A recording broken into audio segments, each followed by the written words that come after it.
الراجل ده حاول يعمل مليون جنيه من الصفر، كل ده من خلال الشغل اونلاين. بس بدأ وكانت الرحلة طويلة جدا وفيها دروس كتير واخطاء كتير وقع فيها. ومن اكتر المشاكل اللي عطلته في رحلته هي انه ما كانش لاقي حد يمسك له شغل الماركتينج ويكون قوي بشكل كافي بحيث ان هو يوصله للنجاح وللعدد المطلوب. وكمان في ناس نصبت عليه وما نفذتش الشغل المطلوب حتى بعد ما قبضوا فلوسهم. ومن هنا قررنا حاجة مهمة جدا، ده بعد فترة طويلة من دراسة الكورسات والتطبيق العملي مع عملاء في مجال الماركتينج. وللأسف من أكتر السلبيات المنتشرة في شغل الماركتينج في مصر إن التركيز بس بيكون على خطة فيها منشورات وصور وخلاص. والأصعب من كده إن أوقات جودة التصاميم نفسها مش بتكون أقوى حاجة، ده غير إنها مش بتكون قايمة على أساس علمي وقوي واستراتيجية وخطة مدروسة ودراسة للمنافسين وتحليلات قوية فعليا للسوق بناء عليها جايبين الأفكار دي بشكل قوي وفعلي. أنا خدت القرار إن أنا أقدم تجربة مختلفة في المجال ده،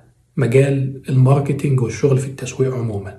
طبعا مش محتاج أفكرك تعمل فولو عشان تعيش معايا التجربة كاملة وتشوف هنعمل إيه في الأيام الجاية.